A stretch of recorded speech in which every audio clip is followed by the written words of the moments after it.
Eh bien, bonjour à tout le monde.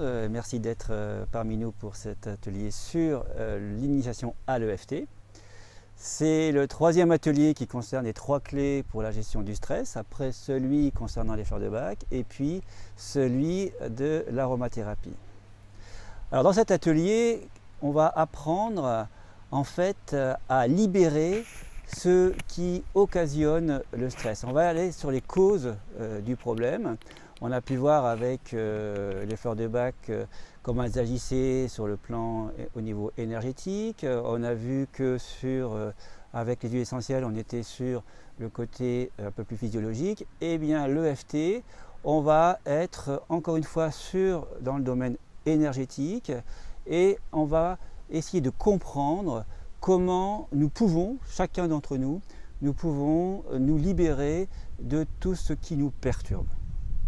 Alors, pour bien connaître, bien comprendre cette méthode, on va déjà essayer de comprendre comment nous fonctionnons, comment nous pouvons être perturbés, pourquoi, comment, et ensuite, eh bien, je vous expliquerai cette méthode EFT qui veut dire Emotional Freedom Technique en anglais, et en fait, donc une technique de libération émotionnelle, si on veut la traduire, et nous ferons quelques petits protocoles en fonction de l'assistance et surtout je vais vous donner des notions de pratique. C'est surtout ça l'intérêt, c'est comment pratiquer et notamment pratiquer chez soi. Pourquoi? Parce que c'est une méthode autonome. L'EFT permet de s'auto-gérer lorsque nous sommes submergés par les émotions, lorsque nous sommes perturbés.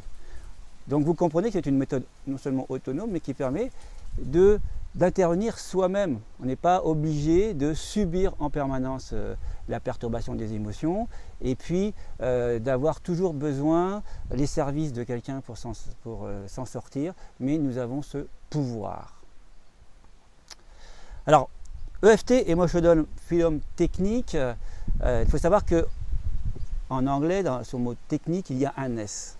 Et on parle souvent de technique pour l'EFT, mais moi, je veux plutôt parler de méthode. Parce que c'est une méthode qui renferme plusieurs techniques, justement, pour que ce soit bien clair. Il y a une base, c'est celle qu'on va voir aujourd'hui dans l'atelier.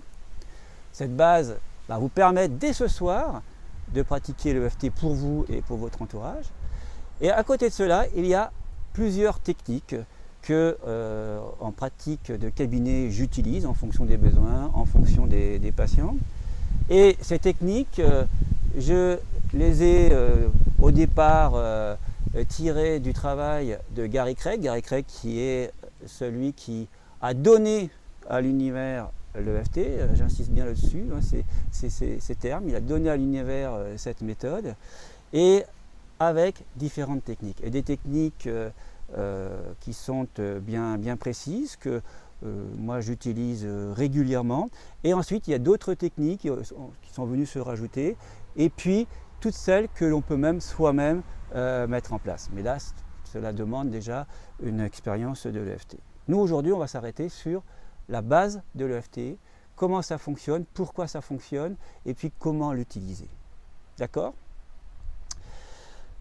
L'EFT aussi, il y a une chose que j'aimerais vous dire, c'est que aujourd'hui, on retrouve différentes formes d'EFT. Je vous dis ça parce qu'en fait, c'est ce que Gary Craig regrette.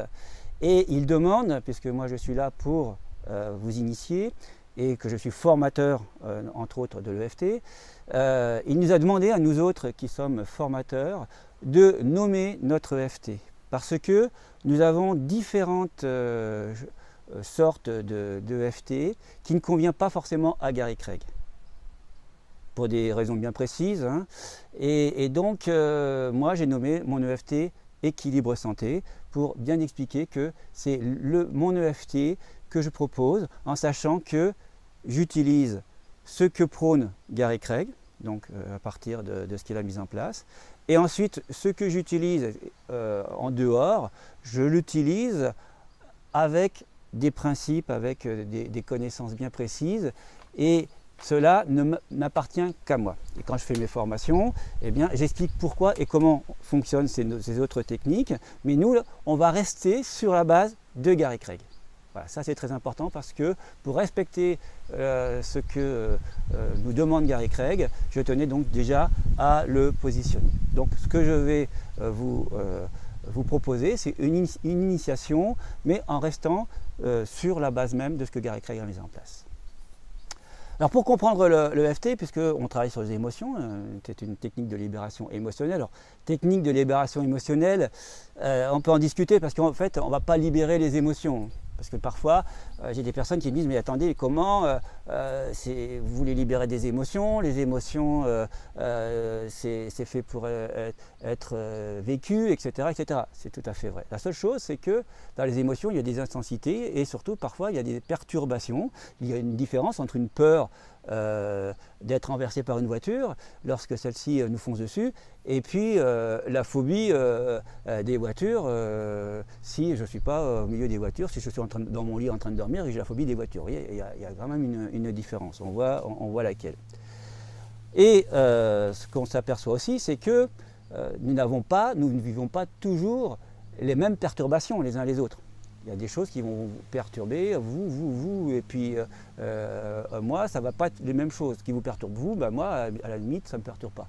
Alors pourquoi et comment ça se passe? Alors on va essayer de comprendre un petit peu tout cela pour pouvoir ensuite appliquer le EFT en fonction de chacun des individus.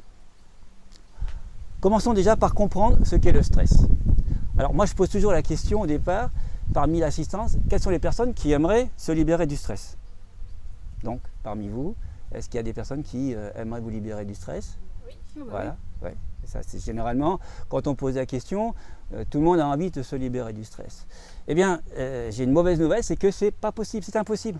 On doit accepter le stress parce que le stress est vital. Mais la bonne nouvelle, c'est que nous avons la possibilité d'intervenir pour libérer, donc vous voyez, ce terme de libération est très fort, pour se libérer des racines de ce qui va procurer le stress, de ce qui va procurer l'intensité émotionnelle, donc la perturbation. Alors pourquoi le stress est vital? Bien, tout simplement, je reprends tout à l'heure mon exemple de la voiture, je traverse la route et puis la voiture arrive, elle klaxonne pour me prévenir de me ranger, eh bien ça me provoque un stress. Mais c'est un stress qui m'a sauvé la vie et il ne dure pas longtemps puisque c'est juste le moment de me mettre sur le côté. Qu'est-ce qui s'est passé pendant ce temps-là? Eh bien tout simplement, j'ai eu une information et je me suis mis en phase dite d'alarme. C'est-à-dire que j'étais tranquille en train de me promener et d'un seul coup, j'ai eu une alarme qui s'est imprimée grâce ou à cause de ce klaxon et c'est ce qui m'a permis de m'échapper. Cette alarme, qu'est-ce que ça a provoqué? Bien, ça a provoqué en moi toute une réaction physiologique au niveau de mon système neurovégétatif. J'ai eu des hormones du stress qui se sont mises relarguées, tout cela pour me donner la vitalité, la force pour échapper à ce stress. Donc on le voit, c'est donc vital. Et ensuite, je redeviens tranquille, je continue. Le problème du stress, c'est lorsque cela perdure. C'est-à-dire lorsque, et aujourd'hui, on voit bien, on est dans des situations, on vit des situations qui sont la plupart du temps avec des stress permanents. Et ce qui fait qu'un stress qui est dit en phase d'alarme est toujours un stress qui ne dure pas plus d'une heure. C'est-à-dire que 30 minutes de stress après récupération, là ça va, c'est physiologique, c'est normal. Quand on passe l'heure, on va passer dans une phase dite de résistance. Et puis ensuite, au bout d'un mois de stress continu, eh bien, on passe en phase d'épuisement. Donc ça va être d'un côté la dépression, de l'autre côté le burn-out pour les professionnels. Et en fait, qu'est-ce qui s'est passé? Eh bien, on a toujours été dans un dérèglement au niveau de notre système neurovégétatif, on a toujours été en mode de protection, de défense, et donc on a eu le relargage de ces hormones, adrénaline, noradrénaline, le cortisol en permanence qui se sont relarguées. Et puis, à un moment donné, eh bien, c'est la grosse fatigue, et puis tout s'éteint, et donc on s'écroule. Et puis, il y a une autre phase, ensuite, c'est la pathologie. Voilà, et puis, on peut en rajouter une cinquième, c'est la mort, parce qu'on peut mourir de stress. Alors le EFT, va nous permettre d'éviter tout cela. C'est-à-dire que je dirais même que dès qu'on dépasse la phase d'alarme, eh bien l'intérêt c'est d'utiliser cette méthode et on va voir comment pour éviter de monter dans les autres phases. Et bien sûr, si on est déjà malheureusement dans des phases beaucoup plus avancées, le l'EFT va aussi nous permettre de faire retomber un peu la pression. Donc voilà ce qu'est le stress et en fait la définition du stress, si on s'en réfère à Hans Selye, hein, qui est celui qui est référent dans l'étude du stress, le stress en fait c'est un syndrome général d'adaptation générale, c'est-à-dire que c'est grâce à ce stress que je vis, on l'a vu, la voiture, je me suis adapté, la peur que j'ai eue, eh bien ça m'a permis de m'adapter à la situation et c'est normal. Voilà. Par contre, ce qu'il faut savoir aussi, c'est ce que nous avons hérité, ce stress, nous l'avons hérité des premières personnes qui sont arrivées sur Terre, donc des premiers hommes, qui avaient besoin de se défendre à l'époque par rapport à des dangers que nous n'avons plus aujourd'hui. C'est-à-dire qu'à l'époque, c'était pour se nourrir, c'était pour se loger. Donc il y avait des prédateurs, parce que les premiers hommes, ils étaient les mains, même pas dans les poches, ils n'avaient pas de pantalon, mais par contre, ils étaient confrontés à des dangers. À des ours, à des animaux qui pouvaient les attaquer. Et à ce moment-là, quand ils étaient face à eux, il fallait qu'ils aient deux possibilités. Soit vite se carapater, ou soit affronter. Et donc, on a hérité de ce système qui fait que, eh bien, on a toujours cette réaction, soit pour lutter contre une situation, ou bien se carapater. Mais là, le problème, c'est que, je ne sais pas pour vous, mais moi, je n'ai jamais été attaqué par un ours, ni par autre chose de ce genre. Mais seulement, je vais réagir de la même façon pour un petit problème qui, moi, me paraît énorme et qui me fait réagir de l'intérieur, comme si, eh bien, j'étais un homme de cette époque qui était face à une bête dangereuse. Donc, vous voyez le grand décalage. Quand vous avez un stress, quand vous allez au travail parce que ça ne se passe pas bien avec votre patron, eh bien vous avez les mêmes réactions biochimiques que, à l'époque, ces hommes qui étaient face à la vie ou à la mort. Alors que vous, quand vous êtes dans votre travail, vous n'êtes pas quand même à ce niveau-là. Mais vous avez la même réaction. de survie. Voilà, exactement, exactement. Mais seulement, elle est aussi violente, si je puis dire, qu'à l'époque. Et l'EFT, donc, va nous permettre, d'un côté, de faire retomber la pression, donc d'un point de vue émotionnel, mais aussi d'un point de vue physiologique. Figurez-vous, pourquoi?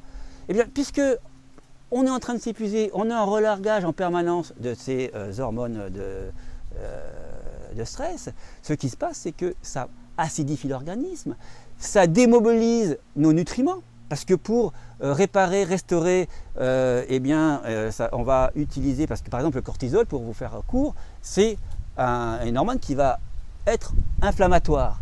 Et donc, notre organisme, il va vouloir lutter contre l'incendie. Et donc, on va démobiliser notamment le cuivre, la vitamine C, etc. Et ce qui fait qu'à un moment donné, on va être dénutri. Donc, vous voyez, on va, à cause de cet état émotionnel, on va impacter notre état physiologique. Eh bien, l'EFT va aussi nous permettre donc de contrecarrer à cela.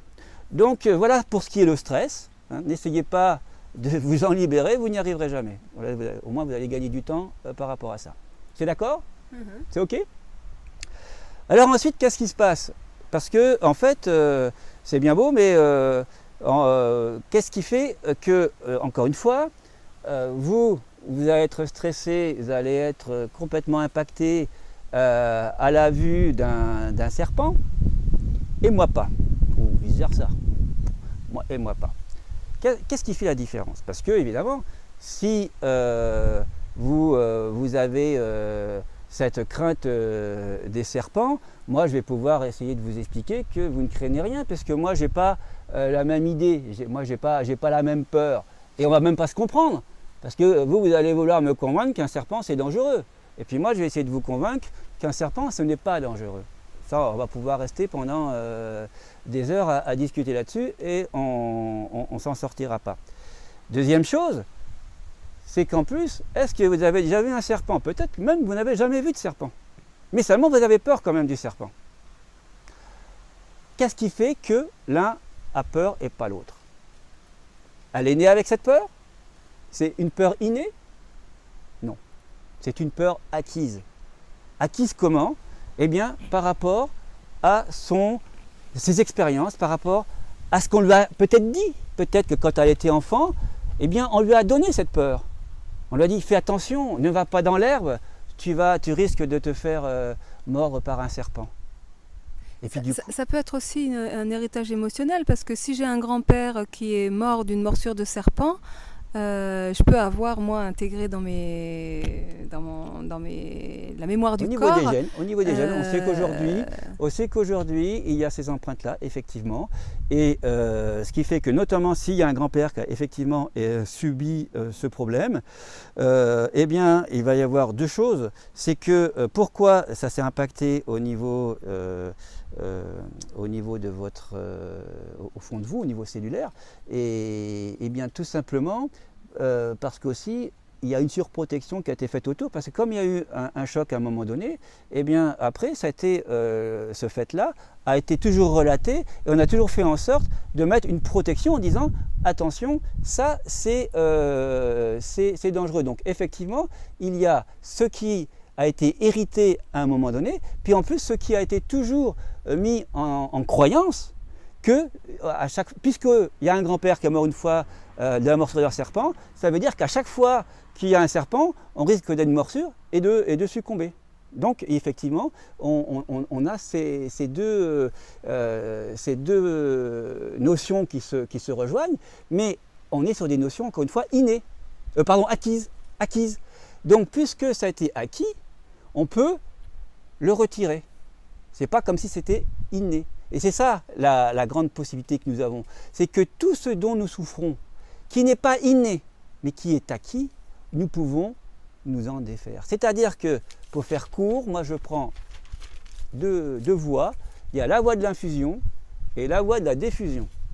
J'ai infusé cette peur par rapport au côté, on va dire, génétique, épigénétique, avec l'histoire du grand-père. Et puis, on va avoir cette croyance qui a été amplifiée par tout ce qu'on m'a dit, par tout ce qu'on m'a fait croire vis-à-vis des serpents. Donc, puisque je l'ai infusé, ça, je peux le diffuser. Et c'est ce que l'EFT, en fait, va permettre de faire, c'est de pouvoir travailler sur cette base-là pour retirer ce qui, en fait, encore une fois, est dissonant. Tous ces schémas, toutes ces situations que j'ai vécues, tout ce qu'on m'a expliqué, et notamment dans mon éducation. Chacun a été éduqué d'une certaine façon, et donc a reçu des principes différents, et ces principes-là, chacun les défend. Et c'est d'ailleurs comme ça qu'on peut être en conflit, parce que chacun va penser avoir la vérité. D'accord ? Et on va peut-être même se battre, et il y a même des guerres qui se font pour dire, même pour le bien de l'autre. Parce que moi, si je veux vous convaincre que telle ou telle chose est bonne, parce que c'est comme ça que moi je vois les choses, et que vous voyez le contraire, eh bien on peut amener à être même violent. Et il y a des guerres qui se font pour le bien des autres. On dit, mais qui est-ce qui décide ça, vous voyez ? En fait, à la base, c'est bien quelque chose qui est à base d'une vérité, mais la vérité de chacun. Chacun voit la vérité à travers de ce que j'appelle, moi, un cadre de référence. On a tous un cadre de référence, un petit cadre. On voit tout à travers ce cadre en pensant que ça, c'est le monde. C'est comme ça que le monde fonctionne, et c'est comme ça qu'il doit fonctionner. Donc, dès que les choses sont un peu différentes, eh bien, moi je vais contrer, je ne vais pas être d'accord, je vais vouloir prouver le contraire, etc. etc. Et c'est comme cela aussi donc que moi je vais me générer mes stress, et que je vais pas forcément être dans une attitude totalement relaxée. Et donc le fait que nous avons chacun notre cadre de référence, ou nos propres croyances, notre propre système de croyances, eh bien on va avoir des stress différents. Parce que si une ou l'autre a appris que c'était méchant un serpent, et que l'autre ne l'a pas appris, évidemment on n'a pas les mêmes vues sur la question. Et la seule chose à faire, c'est de se dire, eh bien moi j'ai peur des serpents, et j'ai plus envie d'avoir peur des serpents. Surtout, j'en ai jamais vu, et en fait, c'est uniquement ce qu'on m'a dit dans la vie, que c'était dangereux. Mais moi, je n'ai pas pu en fait vraiment vérifier si c'était dangereux. Eh bien, je vais je veux retirer ce qui m'a été mis, ce qui a été mis en place en fait. Et l'EFT va me permettre de retirer ce qui a été mis en place. Donc en fait, l'EFT, on va le voir, va travailler sur, on va le voir aujourd'hui, c'est sur les deux principaux niveaux qui sont le côté limbique et sur le côté énergétique, mais il y a également évidemment le niveau épigénétique aujourd'hui où on sait que l'EFT va intervenir. Mais on va rester sur le côté limbique et sur le côté énergétique. Ce sont les deux domaines sur lesquels l'EFT va pouvoir intervenir. Au niveau limbique, c'est simple, c'est la mémoire, hein, le côté limbique, c'est-à-dire que c'est la partie du cerveau qui est en liaison avec les émotions, c'est celle qui contrôle, grâce à une petite amygdale qui est là, qui contrôle en fait tout ce qui me vient, tout ce que je suis en train de vivre, à savoir si c'est bon, si c'est pas bon, etc. Il y a dans ce que je vis, savoir si, par exemple, là, je suis dans la nature, si j'ai imprimé en moi que c'était dangereux d'être dans la nature parce qu'il y a des serpents qui peuvent venir me mordre, et bien tout de suite, je vais avoir mon amygdale qui va interpréter que je suis en danger. Et donc, puisqu'elle interprète que je suis en danger, elle va mettre en œuvre, par le biais de l'hypothalamus, etc., va mettre en œuvre mon système de défense, donc ce qu'on disait tout à l'heure au niveau du système neurovégétatif, et je vais avoir tout ce système qui va s'accélérer pour faire face à un danger qui n'est pas là.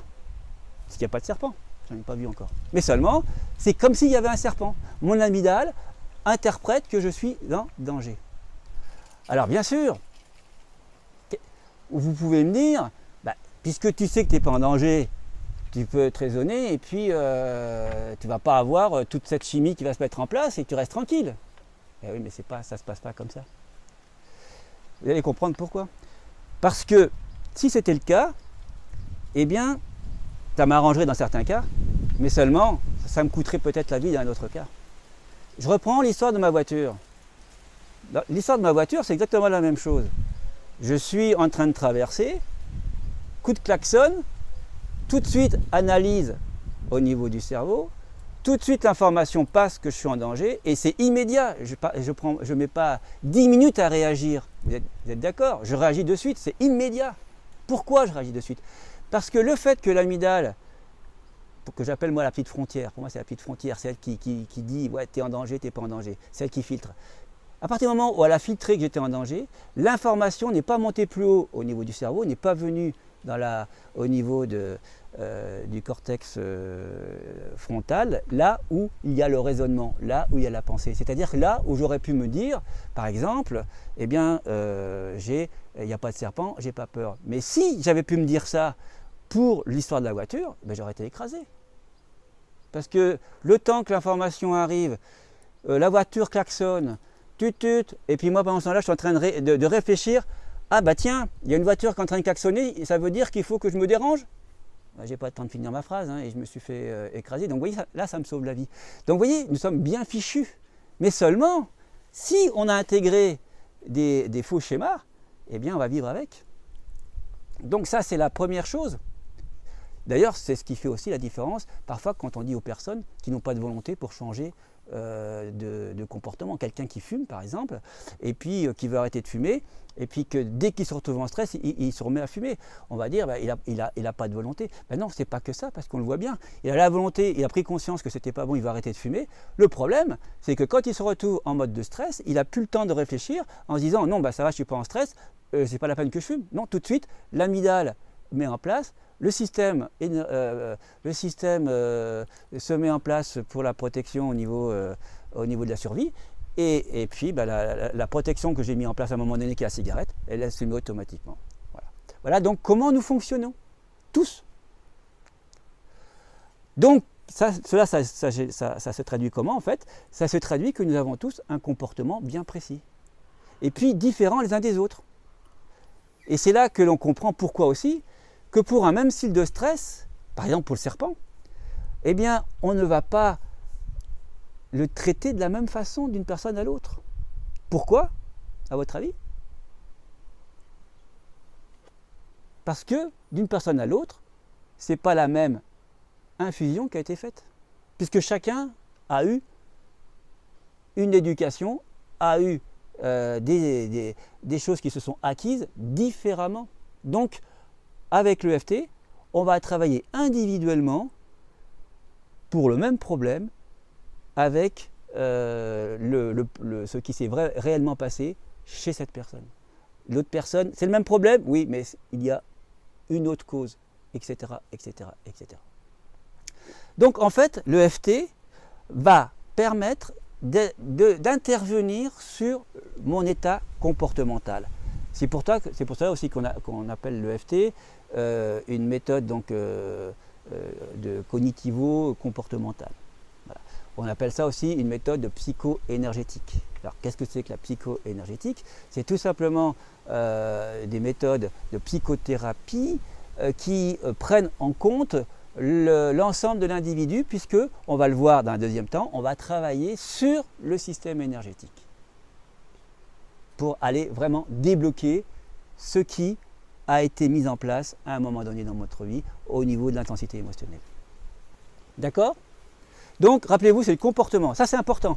Quelqu'un qui vient en cabinet me dit « Je viens vous voir parce que je suis alcoolique ». Moi, je le regarde et je lui dis « Mais vous êtes alcoolique, mais vous m'avez dit que vous appeliez Monsieur Dupont. »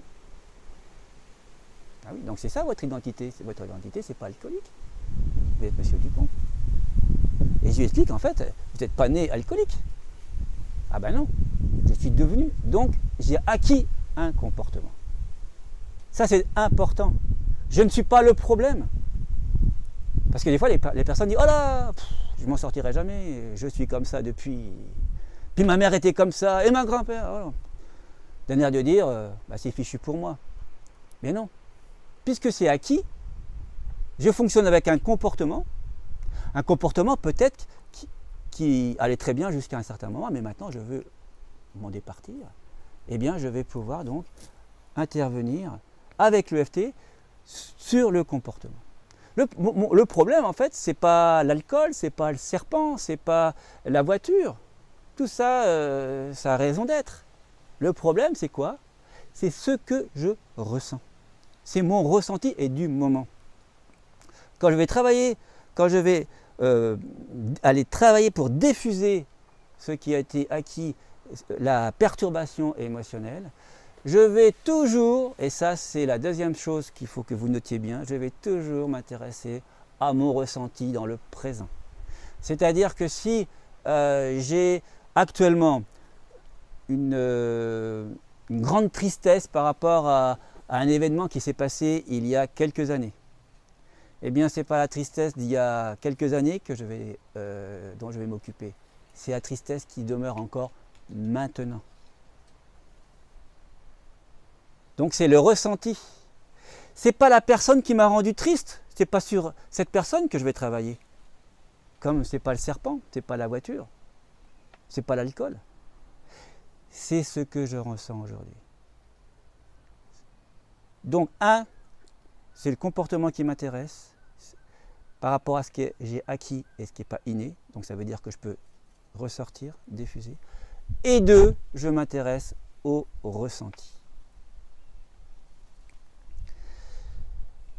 En fait, il y a une maxime de Gandhi qui me plaît bien, et qui résume tout à fait ce que fait l'EFT et comment nous fonctionnons et comment fonctionne l'EFT. Vous la connaissez peut-être.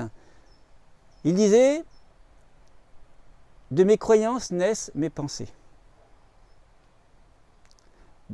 De mes pensées naissent mes mots. » Donc ça veut dire déjà, on va s'arrêter là parce qu'il y a déjà beaucoup de choses là. Croyances, pensées, mots. Pensées, on a combien de pensées par jour? Des millions. 60, 80 000, voilà.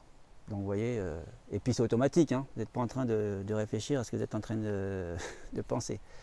Donc si on a une grosse majorité de pensées qui sont ce qu'on appelle négatives, eh bien, il est évident que on n'a pas forcément une vue de la vie rose. Par contre, ces pensées vont générer, je vais parler à travers ces pensées. Donc c'est là, entre pensée et mes mots, à partir du moment où je vais m'exprimer, que va naître l'émotion. Et que mes mots vont être émotionnels. Alors quand je dis les mots, c'est ce que je dis, c'est ce que j'écris, c'est les SMS, c'est les mails, etc. Mais surtout, ce qui est important, c'est de voir que mes pensées, d'où elles viennent? De mes croyances. Donc si je suis en train de penser que je suis en danger là, maintenant, vis-à-vis du fait qu'il y a des serpents qui vont venir me mordre, j'ai l'émotion de peur qui va être là, et puis eh bien, je vais en parler, je vais exprimer tout cela, je vais l'amplifier, et en fait, ensuite, mes mots deviennent mes actions. Je vais agir, je vais avoir donc un comportement à travers ce que je pense qui vient donc de mon état de croyance. Et cela deviennent des habitudes. Alors là, on sait très bien qu'une habitude, pour s'en défaire, c'est toujours très difficile. L'habitude, qu'est-ce qu'elle devient? Une valeur que je défends, hein, mon petit cadre dont je parlais tout à l'heure, c'est ce que je vais défendre. Et en même temps, tout cela, qu'est-ce que cela donne? Eh bien, ma destinée. C'est mon chemin. C'est mon chemin, je suis sur ce chemin-là. Donc, la seule question que je vais vous poser là maintenant, c'est si je veux changer ma destination, sur quoi je dois porter mon attention? Oui, encore plus haut. Ressenti. Plus haut, c'est-à-dire les croyances. Parce que mes croyances font naître mes pensées qui vont faire naître les ressentis. Il y aura toujours les pensées qui seront toujours le véhicule, mais qui iront chercher tout cela dans mon bagage de croyances. Donc, je vais aller dans mes croyances chercher ce qui ne me convient plus. Parce que là aussi, c'est comme les émotions.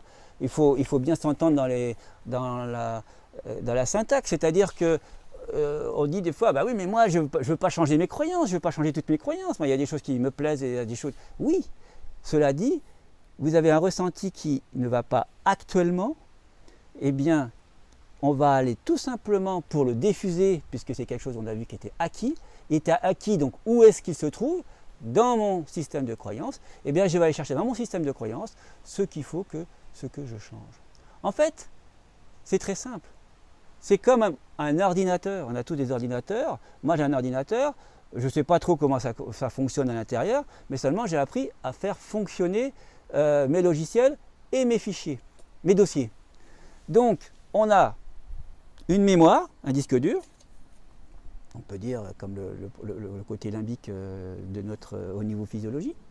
On a la mémoire. On a un logiciel qui est peut-être le logiciel peur. Et des dossiers. Et dans les dossiers, il y a peut-être le dossier serpent. Eh bien, à partir du moment où je veux changer dans mon ordinateur, j'ai appris que je vais aller chercher le logiciel, je sais où il est, dans mon logiciel, eh bien, je vais chercher mon dossier. Alors, vous savez très bien que dans un disque dur, on ne sait même plus ce qu'on y a mis. Hein. On est d'accord. Mais on sait que en ouvrant tel et tel logiciel, je vais plutôt trouver tel et tel dossier. Et je vais chercher le dossier qui correspond, et là je vais pouvoir changer ce qui ne va plus. Je peux même le mettre à la poubelle et le jeter complètement. Eh bien, avec l'EFT, si vous voulez, si on peut faire une comparaison, c'est la même chose. On va aller dans le disque dur, chercher, ouvrir les dossiers, même ceux qu'on n'a même plus connaissance. C'est ça qui surprend la plupart des personnes. Parce qu'au départ, on me dit souvent, bah oui, mais si j'ai plus souvenir, mais c'est pas grave. Parce que le fait de pratiquer l'EFT, on a tout de suite accès à la banque de données. Immédiatement. Immédiatement. Et ce qui fait que nous allons profiter de ce qui a été, donc, de ce qui est en train de ressortir vis-à-vis du ressenti du moment pour éliminer cette perturbation. Voilà. Donc, vous voyez, c'est exactement comme dans l'ordinateur. Donc le comportement, le ressenti, et on va dire une sorte de déprogrammation pour reprogrammer. D'accord? Est-ce que c'est toujours clair? Oui. Ok? Voilà. Ça, à partir du moment où on a compris cela, après vous allez voir que c'est plus facile pour comprendre le fonctionnement de l'EFT, et quand on pratique, eh bien, on va savoir un petit peu mieux ce qui se passe, les enjeux et ce qui se passe à travers la pratique. Parce que moi j'ai eu l'occasion de rencontrer des personnes qui m'ont dit ouais c'est bien beau, on se tapote, on dit des mots, etc. Mais je vois pas vraiment ce que je vois pas trop l'intérêt, parce que on n'a pas bien compris tout cela. Donc on a vu le côté limbique, maintenant on va voir le côté énergétique. Parce que l'EFT va aller plus loin pour aller donc travailler sur notre système énergétique corporel. Alors comment on en est venu là? Je vais quand même vous raconter l'histoire de la naissance de l'EFT, comme ça après on va mieux comprendre le côté énergétique de la chose. En fait, c'est Gary Craig qui nous a donné cette méthode, mais à l'origine c'est un médecin qui s'appelle Roger Callahan, un Américain qui était médecin acupuncteur et psychothérapeute, et il suivait une patiente qui avait la phobie de l'eau. Et en psychothérapie, tout ce qui est phobie, dépendance, c'est très long, c'est très long, c'est très difficile à désamorcer. Et un jour, cette patiente est venue à son cabinet et elle avait un problème au niveau d'estomac. Et bon, comme c'était une personne, ça durait déjà un moment avec laquelle il travaillait sur le problème de l'eau, ça a dû se dire, ça peut encore attendre un petit peu, on va traiter l'urgence qui est l'estomac. Et donc, comme il était acupuncteur, il a mis les aiguilles sur le trajet de méridien d'estomac, et puis la personne se sentait mieux. Mais seulement, ce qui s'est passé, c'est qu'à l'arrivée, la personne n'avait plus la phobie de l'eau.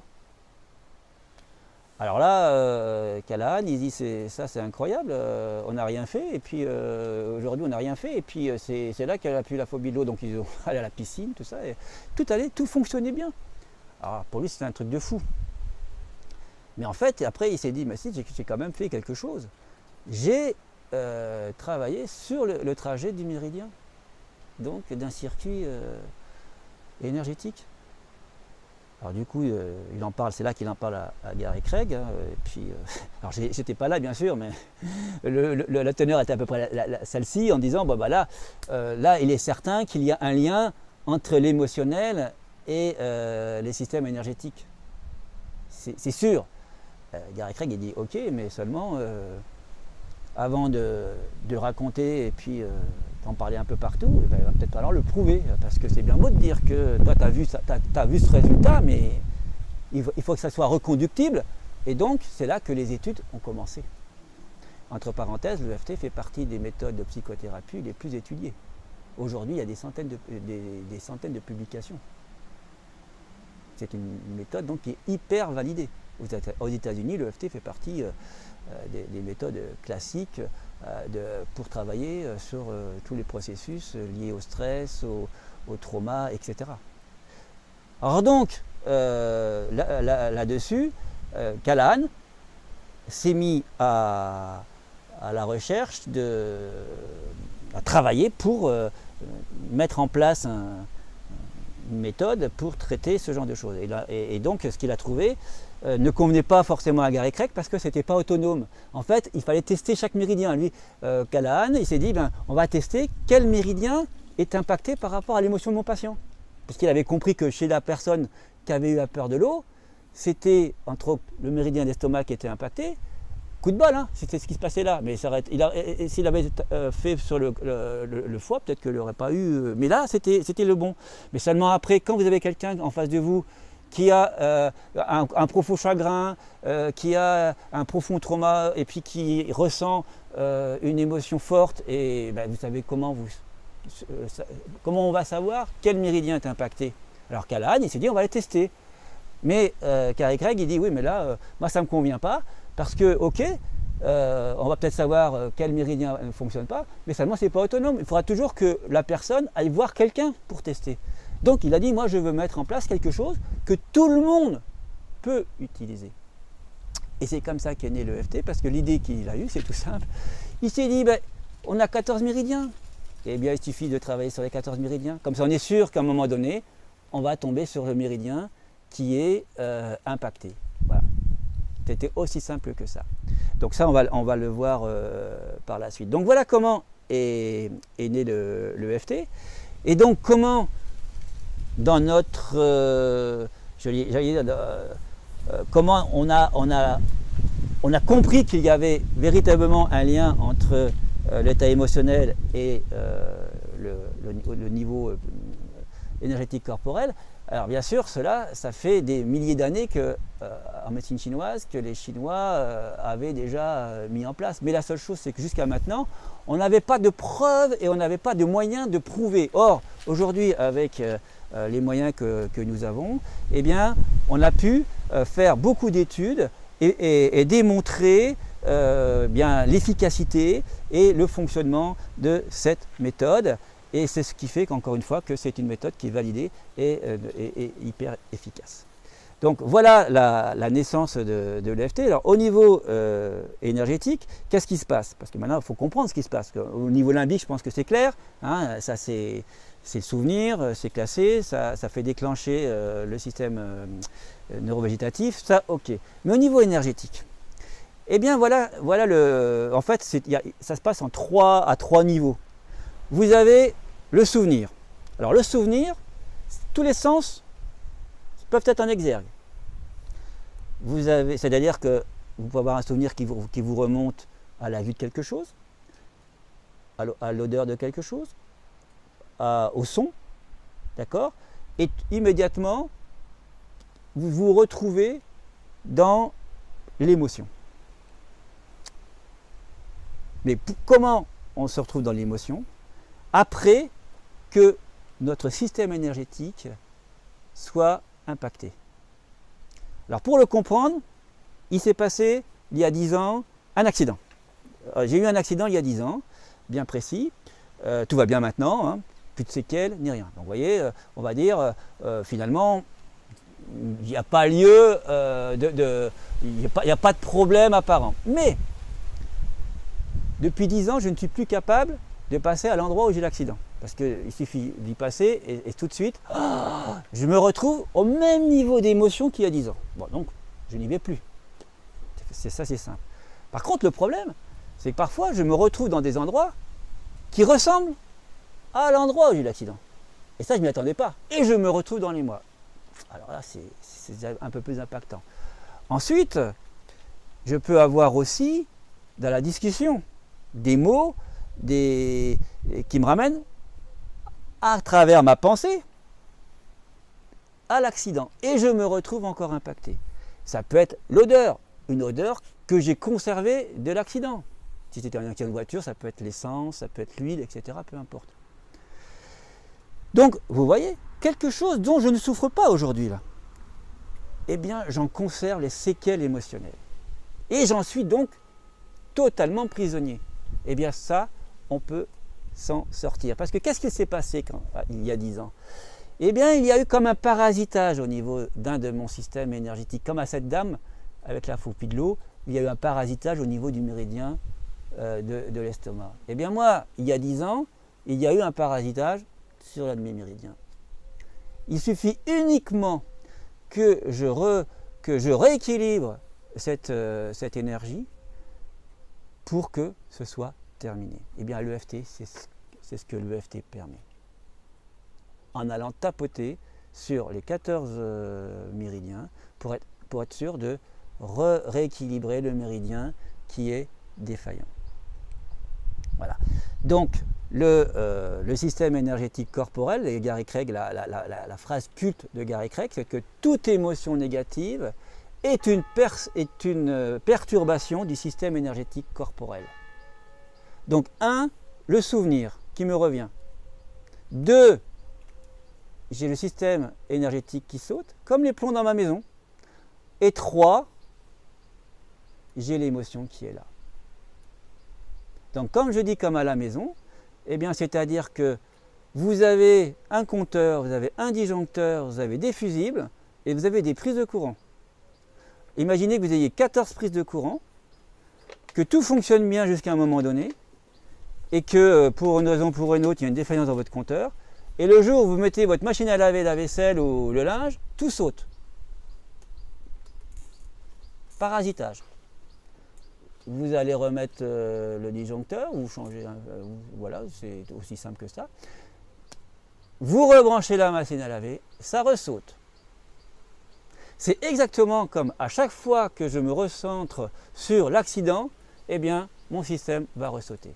Jusqu'au moment où vous allez faire venir l'électricien qui va vous réparer votre compteur et vous allez pouvoir mettre votre machine à laver et ça ne ressautera plus. Eh bien, l'EFT, c'est l'électricien, mais l'électricien, c'est soi-même. On ne va pas faire appel à quelqu'un d'autre, on va soi-même rééquilibrer, régénérer, relancer ce qui ne fonctionne plus. Et c'est ce que nous allons découvrir, c'est ce que nous allons faire, et c'est ce que vous allez pouvoir, à partir de ce soir, utiliser pour retirer tout ce qui ne vous convient plus, toute cette perturbation émotionnelle que vous pouvez avoir. Alors, la phrase, je la répète, toute émotion négative est une perturbation du système énergétique corporel. Alors, je mets un bémol par rapport à négative. Parce que ça, c'est la traduction aussi qu'on a faite en français. En fait, est-ce qu'on a vraiment des émotions négatives? Nous avons des émotions. Nous sommes des êtres émotionnels. On ne peut pas vivre autrement. Moi, je dirais que c'est plutôt des émotions perturbantes. Une émotion, c'est une émotion. Une peur, on l'a vu tout à l'heure, une peur peut me sauver la vie, donc ce n'est pas négatif. Par contre, d'avoir peur sans raison, là, c'est perturbant. Mais en fait, c'est parce qu'il y a une intensité derrière. Eh bien, en EFT, on va toujours s'intéresser à l'intensité de mon ressenti immédiat vis-à-vis de ce que je ressens, vis-à-vis d'une émotion, de quelque chose qui m'impacte. D'accord? Je vais toujours m'intéresser à ce ressenti. Donc, le côté négatif, j'évite de trop l'utiliser parce que là aussi, parfois, ça trompe. On a l'impression que les émotions, il y a des bonnes émotions et des mauvaises émotions. En fait, non, il y a des émotions et il y a parfois des perturbations. Voilà. Donc, l'EFT va nous permettre d'aller travailler sur notre système énergétique corporel. Alors la recette, elle est très simple parce que en fait, Gary Craig, il a eu cette intelligence d'appliquer à partir de ce que Callahan avait mis en place, de ce qu'il avait décrit. Eh bien, c'est de nous donner une méthode. Il appelle ça une recette de base. Il appelle comme une recette de gâteau. Et à partir de là, eh bien, chacun peut utiliser la méthode. Et à partir de cette recette, comme je le disais en préambule, après, on va pouvoir utiliser différentes techniques. Mais nous, on va voir la recette, on va la pratiquer pour se mettre en phase avec l'EFT. Mais avant, y a-t-il des questions par rapport à ce que je viens d'expliquer vis-à-vis du comportement, vis-à-vis du ressenti, vis-à-vis des émotions? Est-ce que c'est clair, le système énergétique? Oui. C'est clair? Ok. Donc la recette de base, elle est faite avec plusieurs points. La première chose qui importe, c'est déjà de se concentrer sur ce que je ressens, sur l'émotion du moment. Je me concentre dessus. Ensuite, je vais déterminer ce qu'on appelle le SUD. En anglais, c'est Subject Unit of Distress, c'est-à-dire une unité de stress. Mais subject, c'est-à-dire subjectif. Je vais, entre 0 et 10, étalonner mon degré d'émotion. Tout cela pour que je puisse suivre l'avancée de mon travail pour en fait tomber à 0. Moi, en cabinet, je fais toujours attention à ce que la personne se concentre bien sur ce qui la perturbe, à quel niveau elle est, parce que moi, c'est la seule chose que j'ai pour savoir si on a réglé le problème ou pas. D'accord? Ensuite, la troisième chose sur laquelle on va s'intéresser, eh bien, on va s'intéresser à ce qu'on appelle en psychoénergétique l'inversion psychologique, ou si vous préférez, le saboteur, c'est-à-dire tout ce qui vous limite dans votre vie. Pourquoi j'ai cette émotion? Pourquoi j'ai cette peur alors que je suis la seule à l'avoir parmi le groupe, etc., etc. C'est-à-dire, qu'est-ce qui en moi, en fait, a été mis en place et qui me génère cette perturbation. Donc vous voyez, encore une fois, ça veut dire que c'est bien individuel. Ça, j'insiste beaucoup là-dessus. Parce que vous allez voir que quand on va pratiquer, s'il y a deux personnes qui ont le même problème, on ne va pas pratiquer de la même façon. La méthode va être la même, mais l'accompagnement ne va plus être le même. Il va être en fonction de la personne. Ça, c'est très important. C'est ça qui fait la différence d'un résultat avec l'EFT ou d'un non-résultat. C'est d'être vraiment, on va le voir, très précis et être sur la bonne émotion et suivre vraiment le curseur, c'est-à-dire l'intensité. Alors l'inversion psychologique, en fait, ça consiste en quoi? Grosso modo, c'est tout simplement une partie de vous qui informe une autre partie de vous que vous reconnaissez qu'il y a, que vous avez ce ressenti, qu'il y a ce problème, mais que finalement, que vous êtes dans cet accueil, que vous l'acceptez et que, en fait, le but c'est, qu'on appelle en psychothérapie, c'est faire une exposition. On va exposer un problème et une solution, donc c'est-à-dire l'acceptation qu'une solution, pour que mes deux parties se rejoignent. Et l'autre partie, en l'occurrence, c'est l'inconscient. En fait, je vais me parler à moi-même, c'est un peu ça. C'est comme si aller dire à une partie de moi, écoute, ok, j'ai compris, je sais, je reconnais que ça fait des années que c'est comme ça, mais voilà, maintenant il faut que ça change et je veux que ça change. En fait, donc ça veut dire quoi? Ça veut dire que l'on va passer d'état de spectateur à acteur. Je ne vais plus être spectateur de ce qui se passe dans ma vie en disant voilà, encore une fois, ça me tombe encore dessus, et puis j'y arrive pas encore, et puis de toute façon, et puis, non. Là, je vais passer acteur pour pouvoir mettre en place ce dont j'ai besoin, et donc ma fameuse destinée dont on parlait tout à l'heure. Vous vous rappelez, la destinée, où on va aller travailler dans mon système de croyance, chercher ce qui a été mis en place, qui fait que je suis toujours dans un échec ou dans un non-succès du moins, ou toujours dans le même état émotionnel. Et ensuite, une fois que j'ai pu faire ami-ami avec moi-même, avec mes deux parties, je vais tapoter sur les 14 méridiens pour pouvoir enfin diffuser ce qui a été infusé. Maintenant, vous savez ce que ça veut dire. Et en travaillant sur mes méridiens, je sais qu'à un moment donné, je vais activer, je vais réactiver, je vais relancer, je vais rééquilibrer le méridien qui est en cause dans mon état émotionnel du moment. Donc, nous allons pouvoir constater ce fonctionnement en prenant des exemples. Si parmi vous, il y a des personnes qui veulent travailler sur un sujet, pour appliquer ce que l'on vient de dire. Alors, on le verra, donc ça c'est je poursuis quand même ma présentation de la méthode parce qu'elle n'est pas terminée. Donc ma recette de base, on a vu qu'il y avait la concentration sur l'émotion, il y avait le degré d'intensité, travailler mon aversion psychologique, et ensuite donc tapoter sur les points, c'était ce que j'étais en train d'expliquer, et ça, tapoter sur les points, c'est ce qu'on appelle une séquence. Donc la séquence est la suivante. On va partir des points du visage et on va aller jusqu'au dernier doigt et sur ce point-là. Voilà. Ça, c'est la première séquence. Ensuite, il y a ce qu'on appelle une gamme des 9 actions, c'est-à-dire qu'on a un point de gamme, qu'on appelle un point de gamme ici, dans le sillon, entre les tendons. Et en tapotant ce point, nous allons faire 9 actions. On va fermer les yeux, on va ouvrir les yeux, on va regarder d'un côté loin par terre, de l'autre côté loin par terre, on va rouler les yeux d'un côté, on va rouler les yeux de l'autre côté, on va chantonner, un air qui passe par la tête, on va compter jusqu'à 5, on va rechantonner. On le fait dans cet ordre-là. Pourquoi? Parce que là, ça permet de croiser nos deux hémisphères. Et on termine par une séquence qui, elle, s'arrête à ce niveau-là. Ça, c'est tel que la méthode a été mise en place au départ. Donc, je vous la donne parce que c'est celle que Gary Craig a mis en place.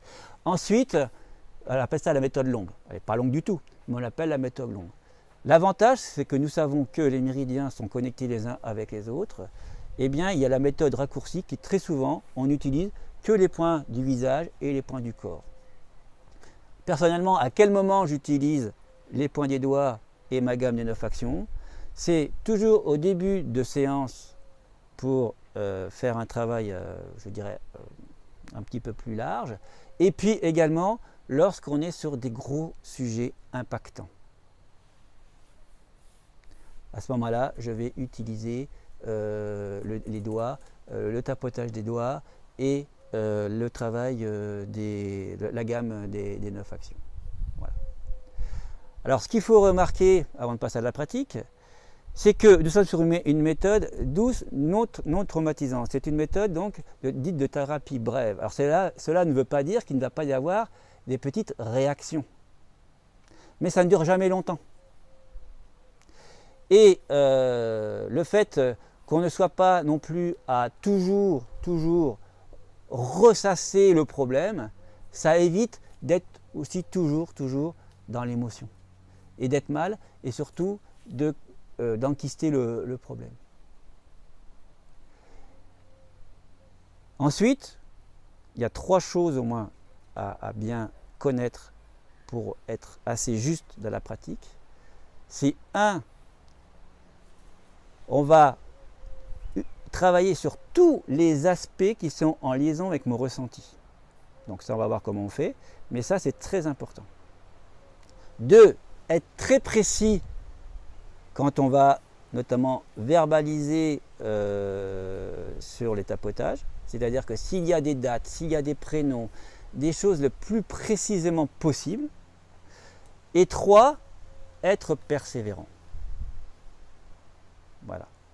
Et c'est pour ça que c'est une méthode d'ailleurs qui est une méthode du quotidien. Donc régulièrement, eh bien, je vais pouvoir me servir de cette méthode dès que quelque chose ne va pas dans ma vie, dès que j'ai un ressenti, même un début de pensée. Dès que j'ai un début de pensée, je ne laisse pas cette pensée s'installer. Un début de pensée dite perturbante. Pourquoi? Parce que dès qu'elle s'installe, après, toutes les heures, elle va doubler. Les neurones vont doubler, donc la pensée elle va créer une grande toile. Alors j'ai intérêt de tout de suite, dès que je ne me sens pas bien, dès que je sens qu'il y a quelque chose qui s'intègre en moi, de pouvoir utiliser la méthode. D'accord? Voilà. Donc maintenant que je vous ai présenté le tableau, je vais juste prendre pour expliciter plus clairement ce que je viens de dire par rapport à la précision, par rapport aux aspects notamment. Je vais prendre un exemple que je vais faire et ensuite on fera un peu d'accompagnement. L'exemple que je vais faire, je prends exprès la peur de l'ascenseur.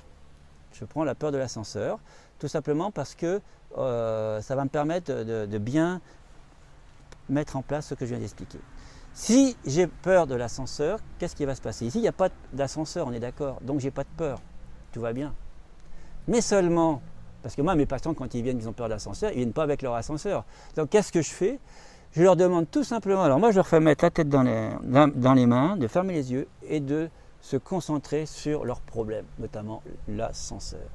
Et immédiatement, puisque la pensée va créer l'émotion, immédiatement la personne va être dans l'émotion. Et à partir de là, qu'est-ce que je fais? Je lui demande l'intensité émotionnelle, rappelez-vous, l'intensité. Donc si la personne elle me dit qu'elle a la peur de prendre l'ascenseur, par exemple, à 8 sur 10, eh bien moi, je vais travailler sur cette peur d'ascenseur à 8 sur 10 pour être certain d'être à 0. Et on va faire de la façon suivante. Même si j'ai cette peur, alors moi je montre à la personne et la personne fait sur elle, elle va tapoter sur elle. D'accord? On va prendre 2 doigts pour tapoter sur les points pour être certain d'être dessus, hein, parce que les points, voilà, ils sont assez précis, donc avec 2 doigts on est sûr de les stimuler. Et de la façon suivante. Donc 1, intensité, émotion, on l'a, la peur. 2, intensité, 8, on l'a. 3, l'inversion psychologique. L'inversion psychologique, on va la traiter en tapotant ce point ici qu'on appelle le tranchant du karaté, le point karaté. Et on va répéter 3 fois, alors au moins 3 fois, ça peut être 4 fois, 5 fois, mais généralement on répète 3 fois, la phrase en liaison avec l'émotion du moment. On est bien d'accord, l'émotion du moment, ce n'est pas la peur qui s'est passée il y a quelques années. Alors même si j'ai cette peur quand je prends l'ascenseur, je m'aime et je m'accepte totalement. Vous voyez, même si j'ai cette peur, j'accepte, je reconnais du moins, je reconnais que j'ai cette peur. Et je m'aime, je m'accepte totalement. Ça veut dire que, eh bien voilà, j'exige, j'ai droit, et je m'accepte comme je suis avec cette peur. C'est cette fameuse exposition qui fait que quand l'inconscient, si jamais l'inconscient demain, il revient sur la peur de l'ascenseur, il va avoir accolé à la peur le fait que je m'aime et je m'accepte totalement. Voilà, ça c'est ce qu'on appelle en psychothérapie une exposition. Et je la répète 3 fois. Une fois que j'ai fait cette phrase 3 fois, je vais inspirer, souffler, tout en tapotant ce point. Et ensuite, je vais faire donc ma séquence. Ma première séquence en répétant cette peur de prendre l'ascenseur, cette peur de prendre l'ascenseur, cette peur de prendre l'ascenseur. Voilà les points, tous les points, cette peur de prendre l'ascenseur. Ensuite, les doigts. Donc les doigts, ça se situe ici, en mettant la main comme cela au niveau de l'ongle, au bout du doigt. Index, cette peur de prendre l'ascenseur, cette peur de prendre l'ascenseur. Celui-ci, on ne le fait pas, on fait celui-là, cette peur de prendre l'ascenseur, cette peur de prendre l'ascenseur. Là, j'ai fait ma première séquence. Ensuite, je vais faire ma gamme de 9 actions. Je vais tapoter ce point. Et en tapotant ce point, en fait, il est en liaison avec ce doigt. Vous avez vu, on n'a pas fait celui-là. Pourquoi? Parce que le point, il n'est pas là, il est là. Alors, ça voudrait dire qu'il aurait fallu le faire là. Mais en tapotant là, je suis sur le point adéquat. Donc, je vais tapoter sur ce point. Et là, je vais faire mes 9 actions. Donc, je vais fermer les yeux, tout en restant concentré sur l'ascenseur, sur cette peur. J'ouvre les yeux, je regarde d'un côté, je reviens, je regarde d'un côté, je reviens, je fais un tour complet dans un sens, puis dans l'autre avec les yeux. Je vais fredonner un air qui passe par la tête, la la la la la la la. Je compte jusqu'à 5, 1, 2, 3, 4, 5, je refredonne, la la la la la la la la. Et je termine par une séquence, la peur de prendre l'ascenseur, la peur de prendre l'ascenseur, cette peur, cette peur, cette peur, cette peur, cette peur et cette peur. Et là, je prends une grande inspiration et je souffle. Et je vais m'occuper de savoir ce qui se passe. Comment je me sens ou comment se sent la personne que j'accompagne. Ça peut être, est-ce qu'elle a des réactions, des ressentis dans son corps et au niveau de l'émotion. Donc la personne, je vais la laisser s'exprimer, ou je vais m'exprimer, je vais me ressentir. Donc si la personne, elle me dit, ben ça, je me sens mieux, je me sens un peu plus détendu, et qu'on lui demande où elle en est avec cette peur, elle va peut-être me dire, ben, je suis à 5. Alors je vais recommencer la même chose, mais seulement je vais changer ma phrase. Parce que comme j'ai déjà travaillé une fois, l'inconscient il va dire, ben, tu peux, oui c'est bon, on l'a traité. Donc là je vais dire, même si j'ai encore cette peur de prendre l'ascenseur, je m'aime et je m'accepte totalement. Et je refais la même chose. Vous avez compris le mécanisme. Et jusqu'à temps qu'on soit à 0. Et à chaque fois qu'il y a encore une intensité, eh bien, on va rajouter un mot dans la phrase, encore, toujours peur, un petit peu encore peur, etc., etc. Et on va rajouter, on va nommer sur la phrase ici, qu'on appelle la phrase de rappel à chaque fois, eh bien j'ai encore peur de prendre l'ascenseur, encore cette peur, encore cette peur, encore cette peur, ou toujours cette peur, toujours cette peur, toujours cette peur, etc. Jusqu'à temps qu'on soit à 0. Et une fois qu'on est à 0, vous allez me dire, alors ça y est, on est guéri, on n'a plus peur de prendre l'ascenseur. Ben peut-être pas. Peut-être pas. Parce que voilà, là je suis prêt à prendre l'ascenseur. Mais seulement, je vais pouvoir le vérifier quand je vais être dans l'ascenseur. Et c'est peut-être là que je vais avoir encore une émotion qui me remonte, une peur de l'ascenseur. Pourquoi? Parce que je n'ai pas été à travailler les aspects et peut-être pas suffisamment précis dans mon travail. C'est-à-dire que si la personne monte dans l'ascenseur et puis que tout va bien, mais que dès que les portes se referment, ça y est, elle est paniquée, ça veut dire que là c'est un des aspects qu'il faut travailler. Je vous ai dit il y a 3 choses, aspect, précision, persévérance.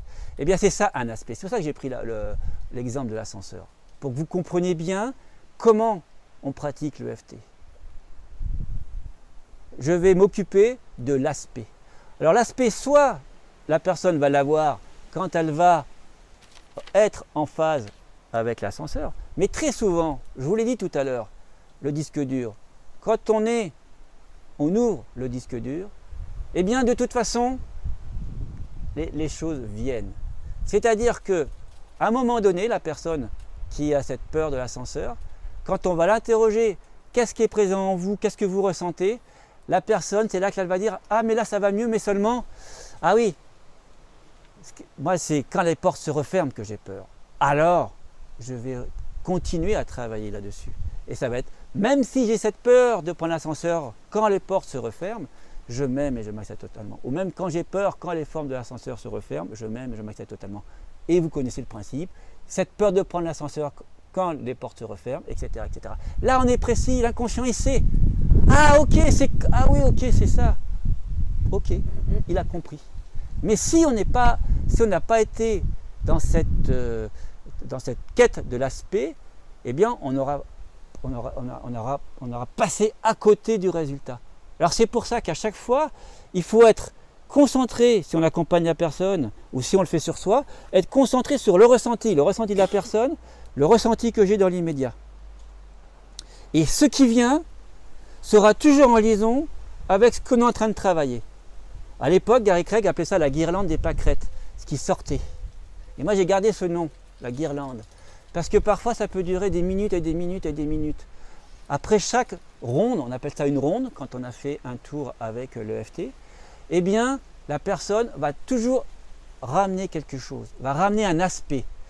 Eh bien c'est ça qu'on travaille, et le ressenti. En étant certain qu'on est toujours sur la même émotion, parce qu'on peut passer d'une peur de prendre l'ascenseur, et d'un seul coup, hop, se retrouver sur une autre émotion. Mais il faut faire attention. Donc il faut en être sûr. Donc, quand on accompagne quelqu'un, moi je demande toujours à la personne si elle est toujours sur la peur. La personne, elle me dit, je suis encore à 6 d'émotion.